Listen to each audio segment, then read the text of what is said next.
Right Bharat ఇంతకుముందు మాజీ attorney general సోలేశ్వర్ అబ్జీ దీని మీద చేసిన కామెంట్ చూసాం. ఇప్పుడు మిగతా వివరాలు మీ దగ్గర ఇంకేమైనా చెప్పండి.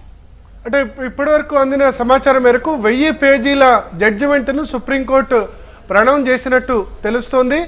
4 సంవత్సరాల కారాగార శిక్ష ముగ్గురికి కూడా విధించారు. జయలలిత ఆల్రెడీ చనిపోయారు కాబట్టి దానితో పాటు 10 కోట్ల రూపాయల జరిమానా కూడా విధించారు. దాంతోపాటు ఈ అక్రమాస్తులు ఏవైతే ఉన్నాయో వాటన్నిటినీ కూడా స్వాధీనం చేసుకోమని చెప్పారు. సో సుప్రీంకోర్టు కొంత ఈ అవినీతి ఆరోపణల విషయంలో కఠినంగానే వ్యవహరించిందని చెప్పుకోవాల్సి ఉంటుంది. మనకు సమాచారం అందుతుంది ఏంటంటే ఈ జడ్జిమెంట్ వచ్చిన వెంటనే పన్నీర్ సెల్వన్ శిబిరంలో ఆనందోత్సవాలు వెల్లివిరిశాయి. వాళ్ళంతా కూడా సంబరాలు చేసుకున్నట్టు తెలుస్తుంది. But at the same time paneer Selvam ఎంతగానో ఆరాధించే అభిమానించే జయలలిత కూడా కన్విక్ట్ అయ్యారన్న విషయాన్ని మర్చిపోవద్దు. ఆమె చనిపోయారు కాబట్టి ఇప్పుడు ఉంది.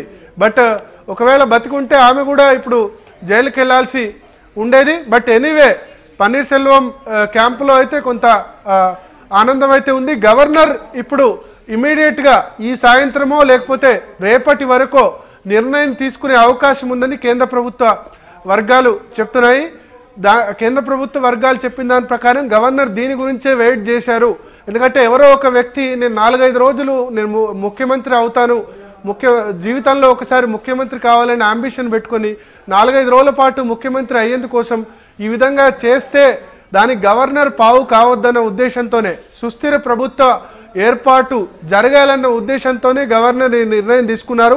మా నిర్ణయం రైట్ అని ప్రూవ్ అయిందని కేంద్ర ప్రభుత్వ వర్గాలు అంటున్నాయి. గవర్నర్ తీసుకున్న నిర్ణయం పూర్తి స్థాయిలో సబబు అని కూడా గవర్నర్ సంబంధించిన వర్గాలు అంటున్నాయి. ఎందుకంటే ఒకవేళ శశికళ ఒత్తిడికి తలొగ్గి గనుక ముఖ్యమంత్రి చేస్తుంటే ఆమె ముఖ్యమంత్రి అయ్యేది 4-5 రోజుల తర్వాత కన్విక్ట్ అయ్యి జైలుకి వెళ్లాల్సి వచ్చేది. మళ్ళీ సుస్థిర ప్రభుత్వం ఏర్పడేది కాదు.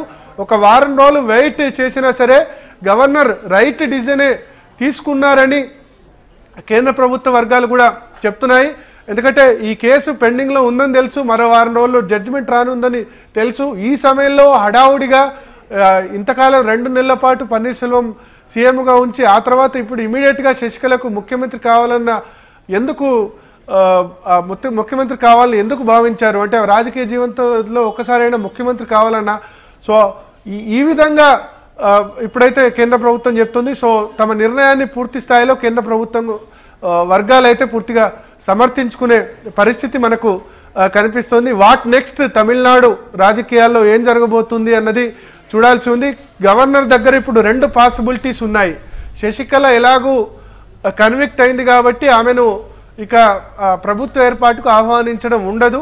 శశికళ క్యాంపు తరపున వేరే వ్యక్తిని ముఖ్యమంత్రి అభ్యర్థిగా ప్రకటించి వాళ్ళు గవర్నర్ దగ్గరికి వెళ్ళి ఆయనను ప్రభుత్వం ఏర్పాటు చేసేందుకు అవకాశం ఇవ్వండి అని కోరే అవకాశం ఉంది.